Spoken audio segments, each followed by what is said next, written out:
ہم جس شخص کو لمبی عمر دیتے ہیں اسے تخلیقی اعتبار سے الٹ ہی دیتے ہیں، کیا پھر بھی انہیں عقل نہیں آتی؟ اور ہم نے اپنے ان پیغمبر کو نہ شاعری سکھائی ہے اور نہ وہ ان کے شایان نشان ہے، یہ تو بس ایک نصیحت کی بات ہے، اور ایسا قرآن جو حقیقت کو کھول کھول کر بیان کرتا ہے تاکہ ہر اس شخص کو خبردار کرے جو زندہ ہو، اور تاکہ کفر کرنے والوں پر حجت پوری ہو جائے۔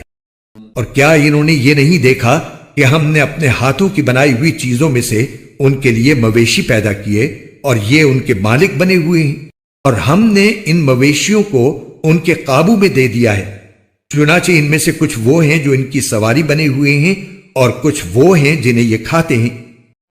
نیز ان کو ان مویشیوں سے اور بھی فوائد حاصل ہوتے ہیں اور پینے کی چیزیں ملتی ہیں،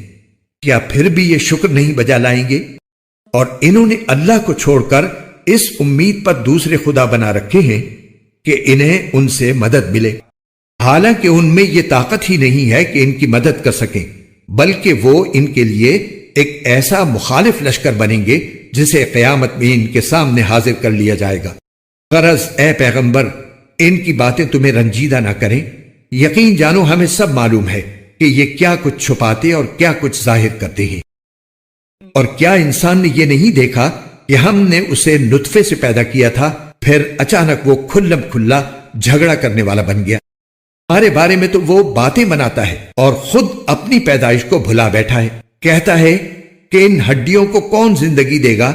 جبکہ وہ گل چکی ہوں گی؟ کہہ دو کہ ان کو وہی زندگی دے گا جس نے انہیں پہلی بار پیدا کیا تھا، اور وہ پیدا کرنے کا ہر کام جانتا ہے۔ وہی ہے جس نے تمہارے لیے سرسبز درخت سے آگ پیدا کر دی ہے، پھر تم ذرا سی دیر میں اس سے سلگانے کا کام لے لیتے ہو۔ بھلا جس ذات نے آسمانوں اور زمین کو پیدا کیا ہے، کیا وہ اس بات پر قادر نہیں ہے کہ ان جیسوں کو دوبارہ پیدا کر سکے؟ کیوں نہیں، جبکہ وہ سب کچھ پیدا کرنے کی پوری مہارت رکھتا ہے۔ اس کا معاملہ تو یہ ہے کہ جب وہ کسی چیز کا ارادہ کر لے تو صرف اتنا کہتا ہے کہ ہو جا، بس وہ ہو جاتی ہے۔ غرض پاک ہے وہ ذات جس کے ہاتھ میں ہر چیز کی حکومت ہے، اور اسی کی طرف تم سب کو آخر کار لے جایا جائے گا۔